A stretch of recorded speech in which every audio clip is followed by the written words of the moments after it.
Hey guys, this is Bradley back with Roll Radio. I'm here today with a very special guest, professor at the University of Colorado Boulder, renowned author who specializes in social movements and cooperative economics as well.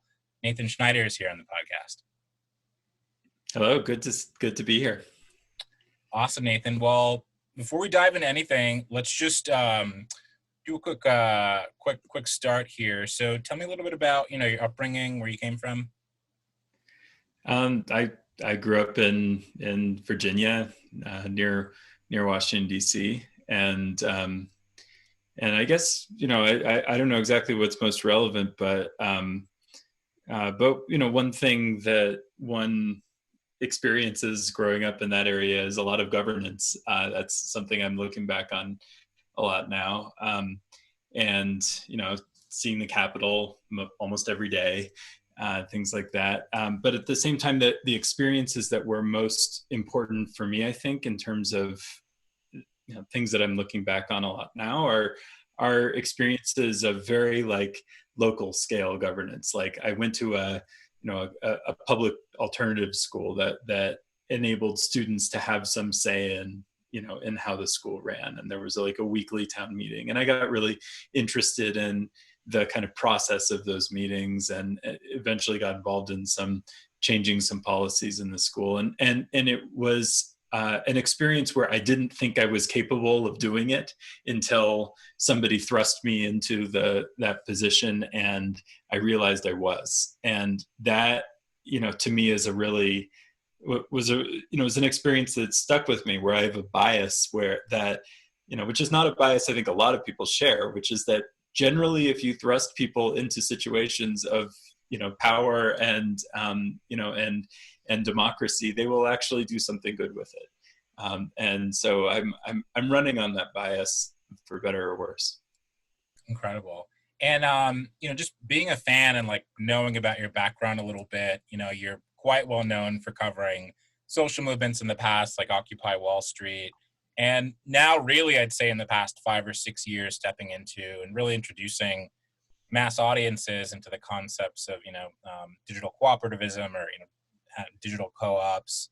But previously, I know you worked at sort of the intersection of politics, religion, science as well. Can you tell us a little bit about some of your early work and how you made that transition? Yeah, sure. No, it's been quite a process.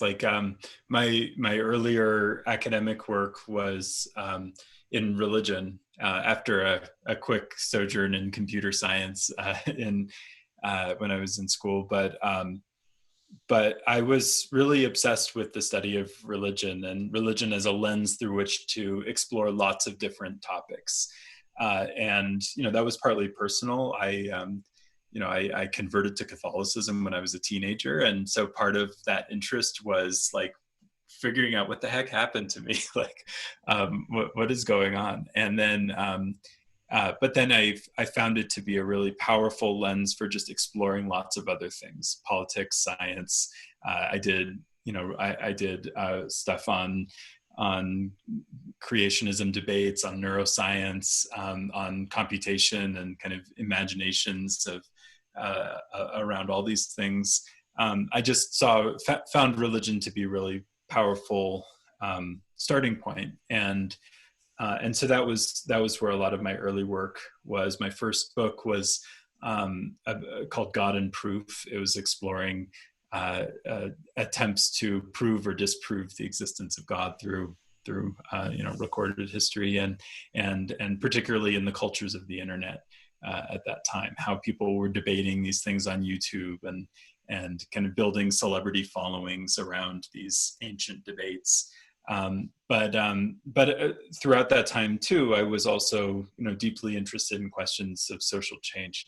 My real kind of political awakening came when I was still a teenager, living around DC, and 9/11 happened in my last year of high school, and I got kind of swept into covering and engaging in the anti-war movements that arose out of that, trying to prevent these disastrous wars that we're still in Afghanistan and Iraq. I was working for a local community radio station, That was my first job, and seeing these incredible outpourings of protest and no response. And so that has left me with the question ever since of how can people be effective in how they mobilize for change? How can people succeed where where those efforts failed?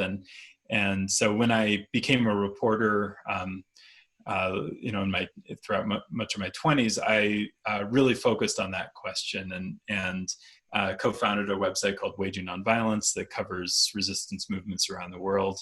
And it was kind of that became the central question for me for a good while. Incredible. Yeah. I was definitely, I'd say, younger when Occupy Wall Street was happening. So I know you were someone sort of on the ground floor there. I'd love to just, have you tell us a little bit about what it was like covering Occupy Wall Street and just sort of your overall interest in that movement. Yeah, I had the opportunity to be really the first reporter who showed up and presented themselves to a Occupy meeting that led up to the beginning of the occupation in September 2011. Now almost 10 years ago. And so I kind of got to see not just the theater of the protest, but what actually led into it. And it was a convergence of so much. It was it was part of a year when there were uprisings happening around the world. With the uprisings in Tunisia, Egypt, Spain, Greece, many other places, and at the same time, it was a moment where, unlike, for instance, in Egypt, where the kind of demand was clear, get rid of this dictator. In the U.S., it was much more of a process of what is it that we're actually for. Especially this was a generation that had just elected Obama, had just been part of this hopey, changey moment. But then Obama enters normal politics, and these young people have to figure out stuff still isn't working for us. What is it that we actually are fighting for? And that was where I first encountered crypto, for instance. There were a lot of people around who were just experimenting with all sorts of stuff, trying to figure out what is the path forward.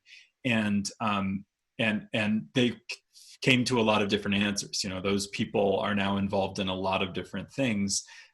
But I think that was a really important moment for people to recognize, hey, our future should not be constrained by the options that politicians are presenting to us now. We need to create our own options. Absolutely. Yeah. I really love a lot of your ideas. I think they blend really well with some of the things we're trying to do in the crypto space, Roll specifically, but also just the wider collective of Web3 entrepreneurs and builders and developers. Let's talk about the economics of what we understand today as sort of digital co-ops, or the concept of cooperativism at large in the digital age. It's really led you to spearhead this movement, that now sort of has a name, Exit to Community.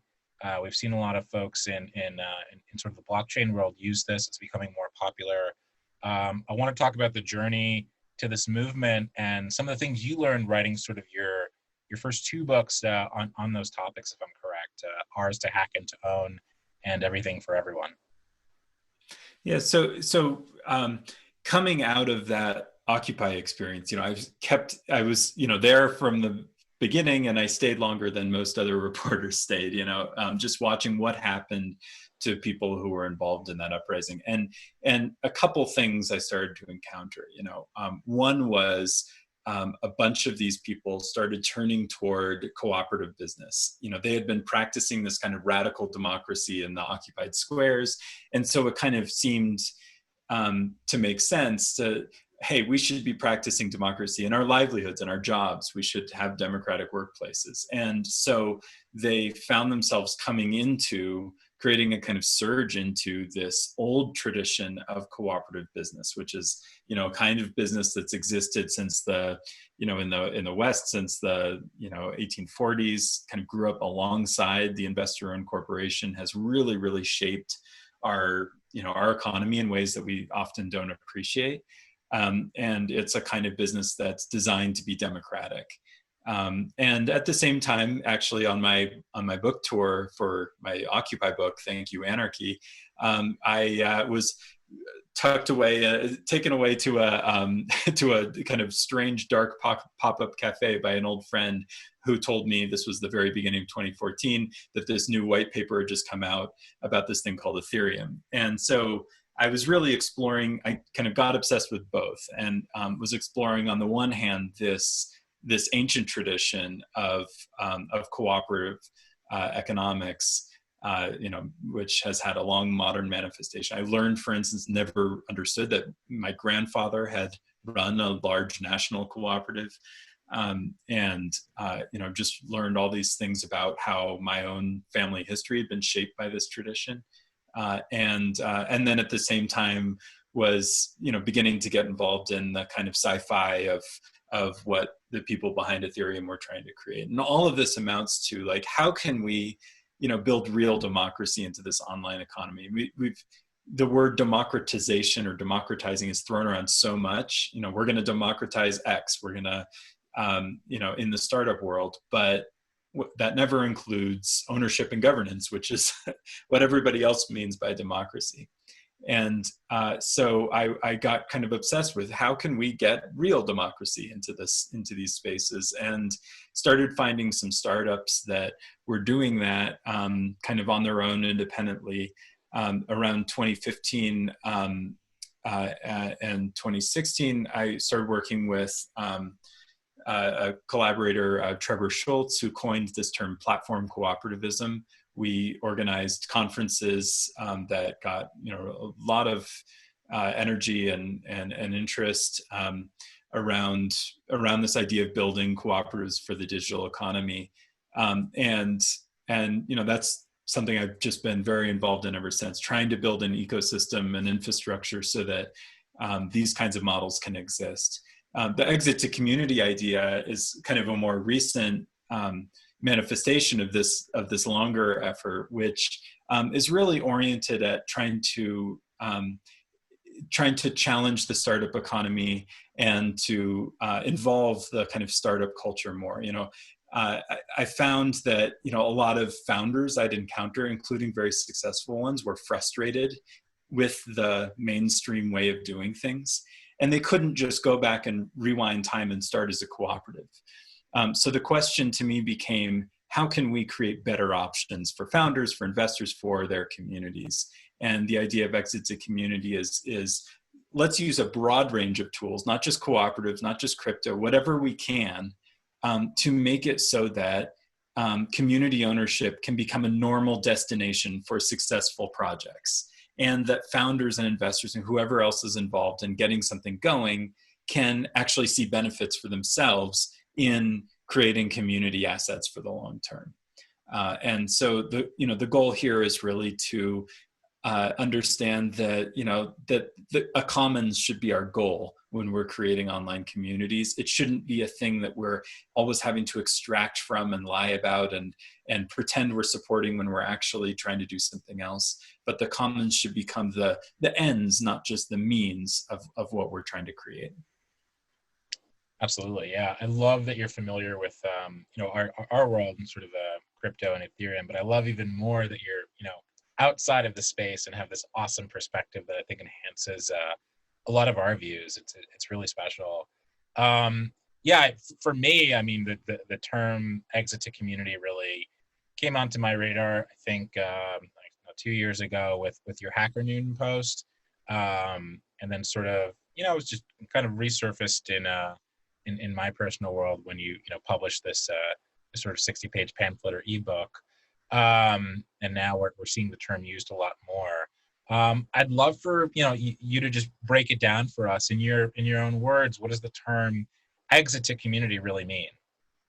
So it's the kind of term that has a specific audience, right? If you ask the vast majority of the human race, what is an exit? They'll like point at an exit sign, or they'll talk about whatever, something that has nothing to do with this. But if you are talking to somebody who's involved in startups in any way, of course they know what exit. This is the purpose of any startup. A startup is a temporary organization that exists in order to exit to a more permanent form. And what that generally means in the kind of conventional economy right now is either an acquisition by a bigger, more boring company that likely will destroy everything interesting about it, or that it will that it goes on an IPO, a public offering on a stock exchange, which will in other ways destroy whatever's interesting about it, and turn the company into this kind of commodity. In both cases, the thing is, the thing people are putting their heart and soul into becomes a market, and the community, any community that they build around that product or that network that they've created, is a commodity as well. When Slack was just sold, not only was the software sold, but all the people and communities built on that are part of the product that went into the valuation that was sold there. And so the idea with exit to community is, okay, we've got these two classical options. Like, can we have one more option, please? What if we had a third? Everything's better in threes, right? And this is a model or a storyline really, where what if the goal is the community that you're creating becomes the new owner? Now, this is sounds kind of utopian in certain respects, but it's really not.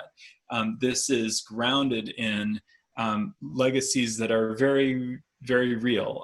For instance, I've spent a lot of the last couple of years just before kind of coming out with that Hacker Noon post, I had immersed myself in the work of Louis Kelso, who was a Coloradan here who worked in Silicon Valley for a long time in the 70s and 80s, 50s, 60s, 70s, and was the inventor of the employee stock ownership plan. This is a mechanism by which companies can become acquired by their workers without the workers actually having to put any money. Just like rich people always borrow money to make their investments and really put up their own money, to a significant degree. He developed a mechanism that enabled ordinary workers to acquire capital through financing.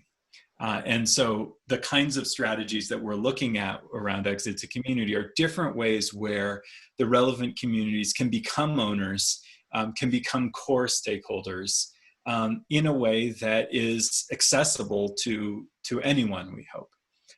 And so this might involve new kinds of trust structures like purpose trust. This might involve sometimes cooperative structures. It involves policy work. We need to think about how our rules are written. Venture capital is only possible because of policy changes, such as a little tweak to the Prudent Man Rule in 1979. We have to recognize that our existing structures are creatures of policy, and that if we want to have different structures, we may need some slightly different policies. And also, new technologies like cryptocurrencies and tokenization models. And these, present in some ways some of the most exciting opportunities for community ownership. There are also some real challenges, I think, in there that include regulatory and also technical challenges. But one way or another, I think we're really poised for this now. I mean, in 2016, I was involved in a crazy insurgent campaign to convince Twitter to explore models of community ownership, right? And the tech press, it was kind of fun because we got a lot of attention basically for being crazy. Now, in 2018, 2 years after that, Uber and Airbnb approached the SEC, the Securities and Exchange Commission, asking to be able to share ownership with their users, which is not kind of currently legally feasible. Facebook has set up this, this oversight board, that could, eventually become something that like users might elect people to. Airbnb has set up a fund for sharing stock dividends and benefits with their users, as well as a user-elected kind of advisory board. These are baby steps within a structure not designed for this stuff. But even these big, bad, evil companies that I've been, thinking of myself as fighting all this time are actually seeing the value in aligning their interests with those of their users. So suddenly this thing that, seems like an insurgency now feels like something that where even the biggest companies are trying to figure out how to do it. And that to me is a signal, when the radicals and the establishment are kind of actually weirdly aligned on something, it means we have to figure out how to make this work. Absolutely. And Nathan, like, how does that paradigm shift actually occur, where a lot of these larger businesses are actually, implementing or deploying like an exit to community model? What do you think needs to happen in order for this to come to fruition? Well, I think it starts with experiments, and this to me comes out of my time studying the history of cooperative business, right? Which is, how is it that we got from, a situation in the 1920s and early 30s where 90% of American farmers had no electricity to a situation by 1950 where virtually all rural America was electrified largely by these electric cooperatives. It started out because in a few places, farmers were able to, use kind of public hydroelectric plants or something, build little cooperatives for themselves, and set up their own power systems. And then some of these were in New York State. The governor of New York State was Franklin Roosevelt. He happened to become elected president. When he saw that this was a national issue, he thought back to examples he had seen in New York State when he was governor and developed the Rural Electrification Act along with allies in Congress. And one of the most sweeping, successful economic development programs in our history, done entirely through enabling the financing of cooperatives through what became a revenue positive program for the federal government. So, in this way, we need to start with examples. We start to demonstrate that this stuff is reasonable. We find the cases where the kind of low-hanging fruit, where we can show the value and then show the need, demonstrate that, hey, these big companies need this. Hey, there's a whole bunch of entrepreneurs that would love to be able to build using these tools. And I work with a partner called Zebras Unite, a network of founders, largely led by women founders and founders of color who have felt that the existing models aren't working for them for the kinds of things their communities need and they want to do. And they, and they're trying these things and they're demonstrating that there's a need for it.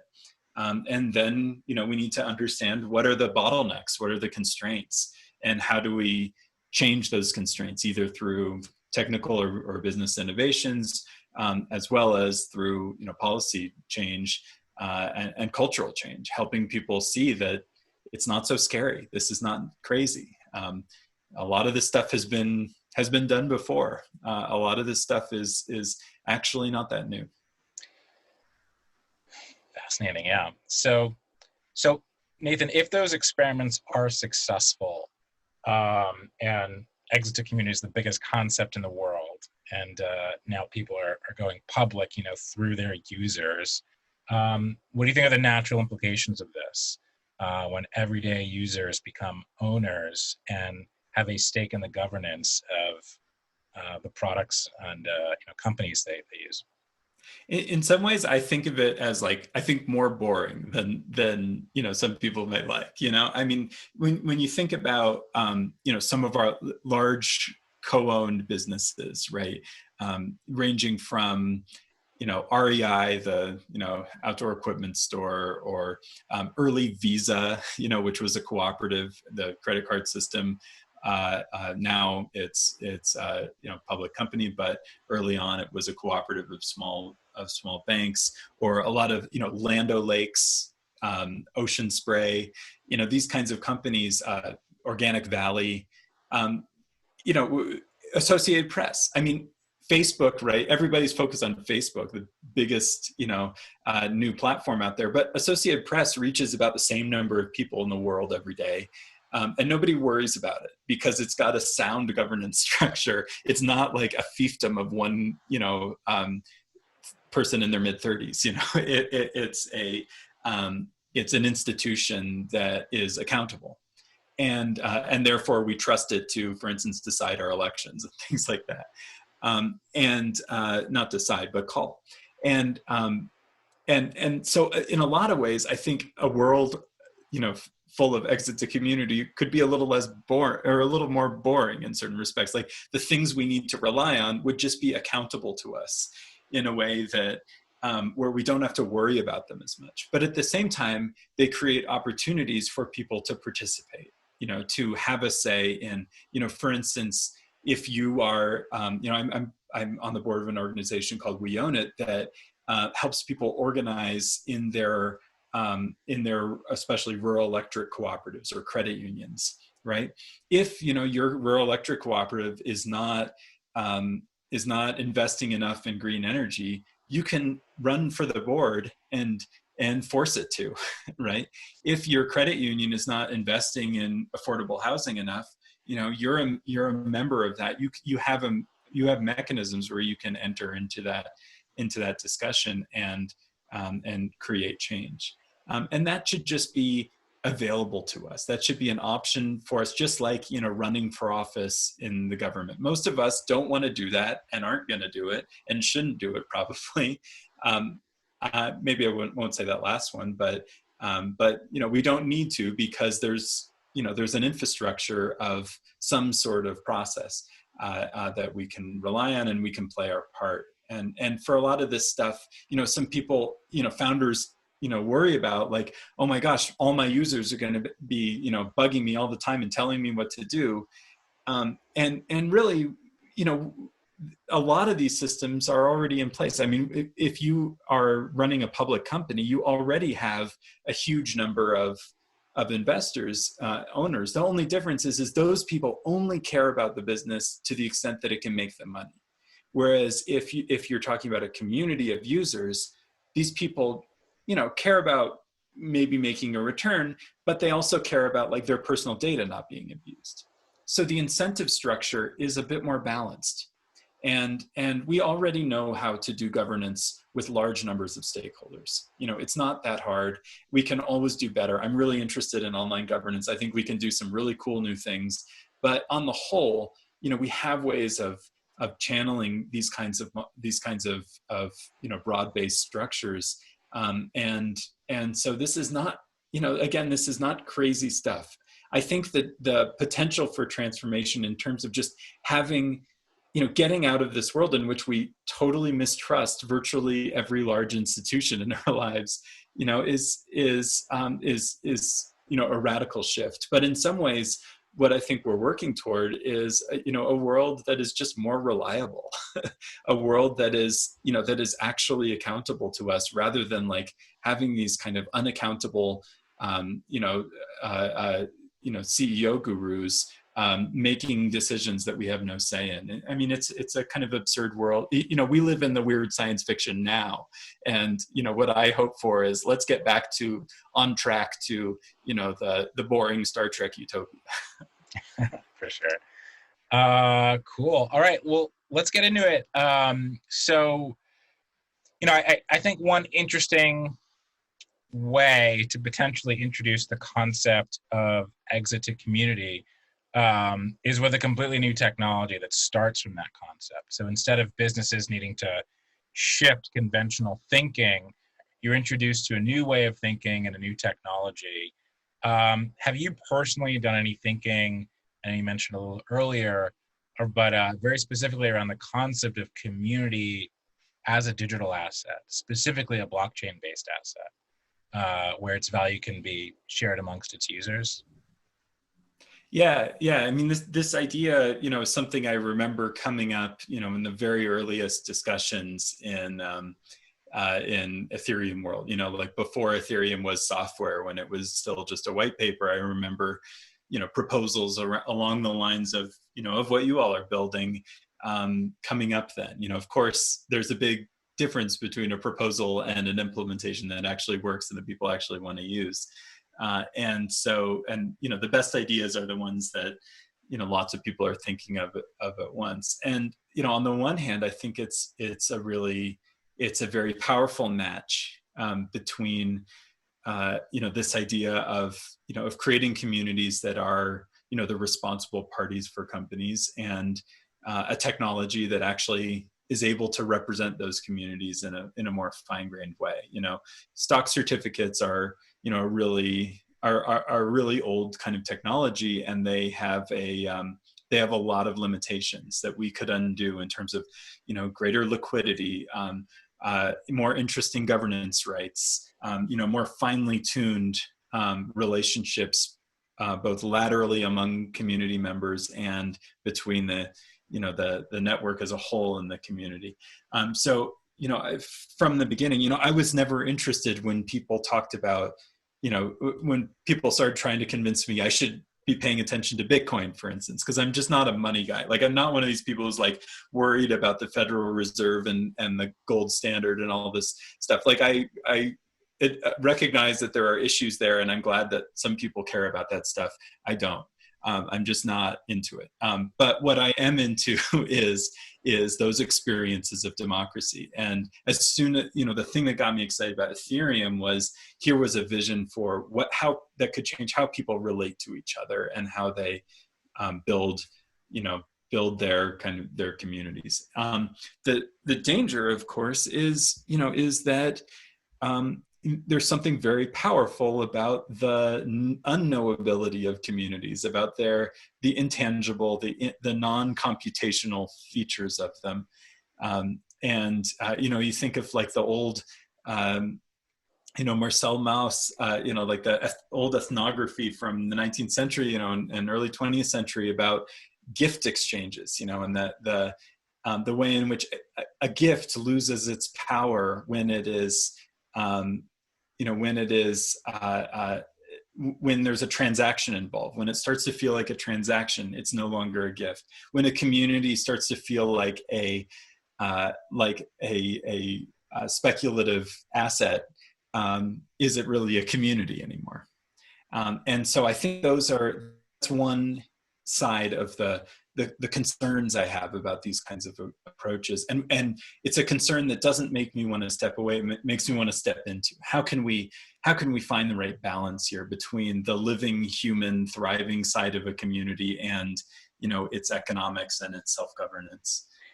These are, the challenges that we have to confront today. And another piece of it too is that, crypto systems tend to mimic the logic of stake weight. So, how much money you have is how much power you have, how much you stand to benefit.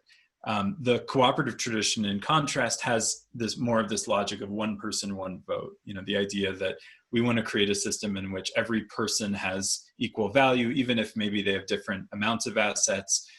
There is a fundamental fairness about it. I'm really interested in how we can, draw on some of those traditions of cooperatives and commons-based, resource management to counteract some of the kind of hyper-capitalist logic that has gotten really quickly imported into the crypto world. Yeah, I feel like as we all dig deeper into this concept, someone with your perspective is just becomes more and more valuable. Just sort of this overall reminder of the importance of community, and that being sort of an overall theme as things potentially become speculative. So we're entering sort of the 5th, 6th, 7th year of Ethereum. It seems like you've been watching it for a while. What are your general thoughts on how it's manifested in your words from a white paper to software? Well, it's been such a roller coaster. I mean, on the one hand, I remember at the very beginning, there was really a strong kind of utopian bent among a lot of the people involved. But then there were also the kind of, the business folks, like the Joseph Lubins and you see this kind of ebb and flow between the kind of pragmatists and the visionaries, and sometimes it's hard to know who is who. And where we are today, I honestly, I've felt, I'm not as up on the recent progress as I could be, partly because I just haven't been able to figure out how to get it into my life. I keep trying to find like projects to get involved in. Like I keep periodically I'm asking on social media, like, are there any DAOs that are actually worth joining? And by the way, like, I'm not an investor, right? I'm not interested in just trying to make money. Like, is there something that's actually fun? Is there something that is going to provide me some benefit? And this is an old complaint, but this, I think, really remains the challenge. And it's meant that I've, in the meantime, really kept my interest broad and focused a lot more on some of the legal policy, old world financial mechanisms that can achieve community ownership, because because some of it seems like some of these mechanisms are lagging. That said, I think we're the kind of Biddle stage has been bearing a lot of fruit. It's been really fun, for instance, to see the development of Gitcoin here in Colorado. The Kevin Owocki, the founder of Gitcoin, is a neighbor of mine, and so we've been staying in touch, and it's really fun to see this thing go from an idea and a bunch of conversations to something that is really helping to power the development of common resources in the ecosystem. So I'm really, really eager to see what can come up. There are a number of projects that I'm excited about for exit to community potential. Certainly Roll is one of those, where enabling people to build those communities of shared assets more easily. Fairmint, I think, is really interesting in terms of creating kind of continuous liquidity and moving companies away from the idea that that exit is necessarily a kind of singular liquidity event, rather than being a kind of ongoing process.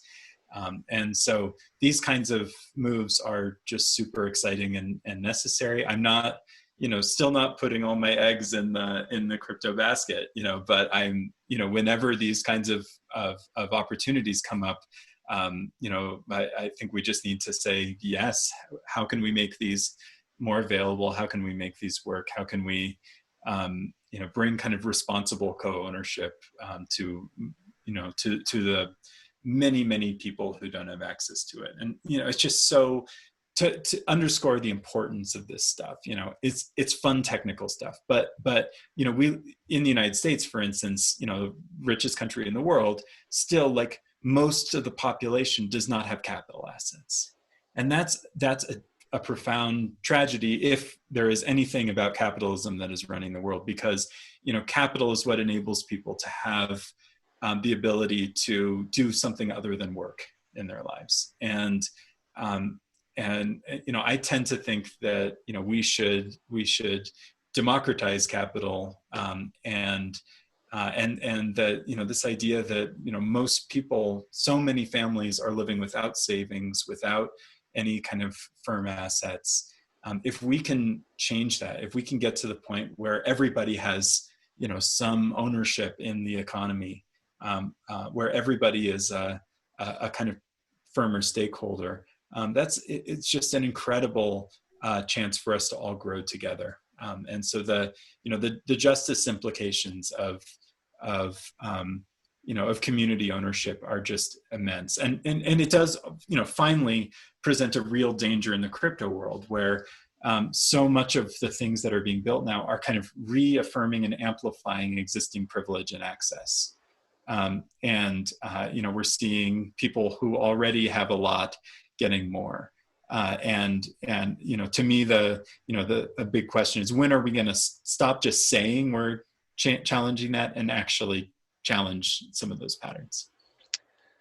Yeah, I mean, 100% agree. Like, it's almost been a meme now for people to say they're, banking the unbanked or. Oh, it's been from the beginning, and over and over. It's been like, no, you're not. You're not actually doing that. You're just saying that to justify, your speculative asset. And I remember calculations, early in 2014, earlier, where people were just demonstrating this is not going to bank the unbanked. The numbers just don't work out because the costs of access, blah blah blah. There are all these reasons. It's been this persistent motif, and it's really dangerous. We need to really question that. You can't claim to be saving the world unless you actually are. Yeah. And nobody is saving. Yeah, definitely. Back to the DAO concept from earlier. Generally, we think of DAOs as sort of an end state, not necessarily somewhere to begin. Which begs the question, should we exit to community, or should we build something first that's valuable and then, transition to a state where we can now, people even, want or have a demand to exit to community. As we talk to, YouTubers, for instance, they may not understand what a DAO is, but they do conceptually understand the governance. A very popular thing in that world is allowing your users to, choose your hair color, choose what you eat, or, do a poll or something like this. And I think a lot of what we do is like, this sort of progressive state that sort of allows people to get to something where exit to community kind of matters. Have you thought about a world where this is where blockchain becomes interesting, because we could kind of like singularly enable like a community to have an asset around it that can be owned? Like, do you think the concept of exiting to community is interesting for digital creators, aside from startups, YouTubers, streamers, different sort of content creators on the web? Yeah, I think it's a really powerful place to start. It's something that in the cooperative experience, has always been a huge pattern, right? Is the leadership of artists. When I first started getting involved in organizing the first platform co-op conference, and we were mainly kind of promoting an idea.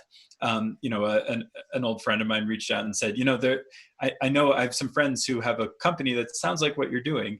And that was Stocksy United, which is a stock photo platform owned by its photographers. They were already doing everything that we said should be done. And they'd done it completely on their own because they were artists, they were photographers, and they were working out of necessity. And artists are community people.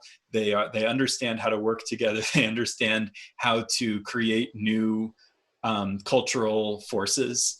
And as a result, it's not surprising that they're often on the leading edge of adoption. You think of peer-to-peer technologies really being driven by, music, and over and over we see artists really leading the rest of us into things that are otherwise scary and new. And so I think it's a really ideal place to start. Cool. Yeah. I think after reading like the exit to community, would you call it a manuscript or pamphlet, or? Internally, we call it a zine. Externally, primer booklet. Okay, yeah. So I think after reading the exit to community booklet, I think you come away very interested at the idea of stakeholders or users, formally becoming rights holders. But I think this begs the question, and I don't know if there's a formal answer to it. What does that mean? And like, how does a user sort of take place in governance? Who gets to decide who has governance rights, and sort of how much in this community model once you have an exit to community model? Yeah, I think it really varies, both in space and time, and and that is important. That there isn't a one size fits all thing.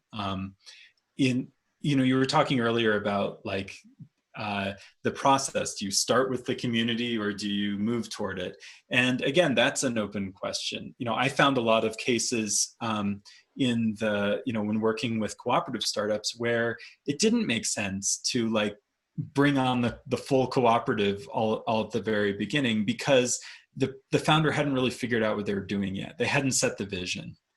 They hadn't created they hadn't demonstrated what value they're creating. And for them to bring on, co-founding owners essentially before that, I think is actually irresponsible and also not very practical, because it means that they won't be able to make rapid decisions. And that's one of the appeals to me for the exit to community ideas. Take the good things about a startup, which is that early on control is pretty centralized and you can pivot, you can do lots of, you're very flexible, you're small and dynamic and rapidly iterating. But at the moment where you start to actually be responsible for people's infrastructure, then, you bring in more accountability. And that's where I think it makes a lot of sense to move toward, that accountability as a destination. You see, a case like Facebook where, probably at the beginning, move fast and break things was a great motto. Later on, it has proved to be a terrible model that results in people getting killed. And that actually maintaining and continuing to develop reliable and accountable infrastructure is actually what people want from this thing now. And so recognizing that shift, should also come with, ownership and stakeholdership. In some of my work on these fronts, I've looked at different ways that this could manifest in terms of the specific rights. For instance, I mentioned earlier, Uber is exploring some of this stuff, co-ownership among drivers and that sort of thing. For, in Uber's case, it might make more sense to just have a financial alignment. Largely people are involved for financial purposes and, they're trying to make a little money on the side. Let's make sure that they're cut into the deal so that if investors are benefiting, so do the users. In a case like a social network, like a Facebook, for example, the financial benefits for users might not be so big, or might not actually could create perverse incentives, where if I have an incentive to make money on Facebook, I might put out more bad content. I might actually sell things that I shouldn't be selling about myself. It kind of like why we don't allow people sell their organs, and instead for something like Facebook, maybe governance is more important, making sure that there's user oversight about how data is used. And so in different cases, I think that the rights should be different, and we need some standardization around here. But right now, there's a lot of interesting experimentation, for instance, with these purpose trusts. Or crypto tools can do some of the same things, where you have a lot of flexibility in terms of how you assign those rights, and that's it's an exciting moment of experimentation now, where people are figuring out what rights are actually are appropriate for a given context. Explain what a purpose trust is. So a trust is like this kind of legal entity that serves a certain purpose. Generally, a trust is assigned to certain beneficiaries, and it has to be executed by its executor on behalf of those beneficiaries. So, you make one for your children, and the person running it has to make sure that the benefit for your children is maximized based on whatever assets the trust holds. It could be stock, it could be cash, it could be a house, whatever. Purpose trusts have emerged, this is one of these cases where like a silly, stupid thing that rich people invented has purposes that they didn't expect. So like people use purpose trusts, for instance, to take care of a dog that is not a legal beneficiary, but you assign a purpose to that trust to take care of the dog, right? So the little poodle can still live large after her owner is gone. And it turns out you can use these purpose trusts also, for instance, to provide benefits to employees. The purpose of the trust might be to ensure that employees are well taken care of, or to ensure that the company adheres to its mission. And the mission is this. The purpose trusts open up a kind of open field of opportunities for how to hold assets.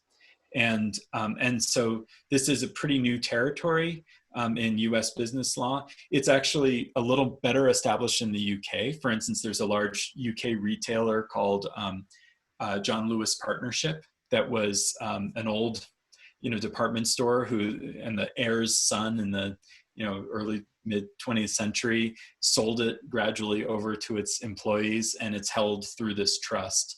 Also, employee stock ownership plans in the US use a trust as an intermediary. So it's a way of managing ownership of a lot of stakeholders who are not necessarily, intimately involved in the business and whose interests might not be solely financial. So it's a really interesting field on which to operate, and because it's a single entity, it may be easier to actually obtain financing through this kind of entity. So there are a number of reasons why people like, there's an organization called actually Purpose, based in Germany and in the Bay Area in the US, that is really pioneering the use of the Purpose Trust for startups. And there's a lot to learn here, but it's an example of some of the creative work that people are doing, outside of the crypto realm, but with a lot of the same goals. Totally, yeah. I was always so curious after I read the zine, how, for like the traditional investors listening, like, should they be terrified of this concept? Like, how should a traditional investor feel about the concept of exiting to community? I mean, we have a lot of pretty traditional investors who are interested in these ideas. And, for instance, Purpose has, a good number of people in their, kind of in their ally network and their investor community who are, conventional tech investors. And I think what people are realizing is that the VC model, for instance, has some really cool benefits, but also some serious constraints. And there are some great companies that people can't find the way to invest in because it just doesn't fit the norms that have been established here. So I think increasingly investors are recognizing that we do need other options in order to just unlock value that we're not otherwise seeing. On the other hand, I do hope that this kind of work does challenge the role of the investor class in shaping our economy. I mean, the power of the investor class as it's set up now is one of the reasons why we have a very homogenous startup culture, and the demographics of the investor class look a lot like the demographics of who they invest in and the regions, and this is a class with possibly too much power, at the same time not enough power to be creative. So I do hope that we can enter a world in which it's not merely up to an investor to decide what is worth investing in, that instead, for instance, a group of employees at a company can decide, we're going to buy our company and we're going to obtain financing to do it. They're the ones who have the power to decide. If a community of users, wants to have that role and they're able to organize themselves to do it, they should have the ability to access financing to do it. That we shouldn't have to wait for investors to identify opportunities. That we should empower ourselves and our the people around us to identify worthwhile causes within the constraints of responsibility and reasonableness. Yeah, definitely. And Nathan, now that exit to community as a premise is sort of starting to go around and become more popular, what's next for you? Well, I'm continuing to try to advance this stuff. I'm very interested in the policy side right now. As the political winds are changing in the U.S. a bit, there's a lot of interest in shared ownership policy in Washington, also regionally here in Colorado. Our state just announced new grants for companies exploring employee ownership. So there's a lot of really exciting stuff going on there. But the other side is governance. I've been working with a group called MetaGov, the Meta Governance Project, and we have some people who are deep in crypto, some people who are working elsewhere who are more on the civic side. But we're looking at ways of trying to really accelerate the availability of good governance tools in online communities. So how can we make it so that online communities are really able to self-govern, not as the rare exception like Wikipedia or the Debian project, but that whenever you spin up a new group on whatever your preferred social network is, you have a whole setup for the appropriate elections or juries or liquid democracy or whatever's right. Just to there's so many possibilities for online governance, and we just don't have the tools to really take advantage of it yet. So I'm really excited about trying to find ways to bring self-governance more deeply into people's everyday online lives, and with the hope that that too will build their sense of confidence and their ability to be co-owners and stakeholders of the organizations they're interacting with. Yeah, completely. Yeah, so you've kind of written the seminal piece on this sort of work, but what are some other resources like books, blogs, videos, where people can kind of learn more about the concept of exit to community? Well, one book that I really like and I think is a great starting point for people exploring these questions is a book called Owning Our Future by Marjorie Kelly. She works at an organization called the Democracy Collaborative, and it's a really, it's not at all in the crypto realm, but it explores historically and in the present the difference between extractive and generative companies, and looks at ownership design as a kind of discipline in itself. And I really like it because it's open-ended. My last book, Everything for Everyone, is like, the cooperative tradition, right? And it's all about this great tradition around one structure. Her approach is much more like, okay, whatever structure you need, you can find, use it. But here are a bunch of ways in which companies make themselves generative and kind of sustainable. And I think her approach is just a really wonderful starting point. I also, it's the second one to go back to where we started with the religion stuff. A book that's been an ongoing source of inspiration for me is the Rule of Saint Benedict, which is an early medieval monastic rule, and it's an example of how it's kind of a template, an algorithm for a community.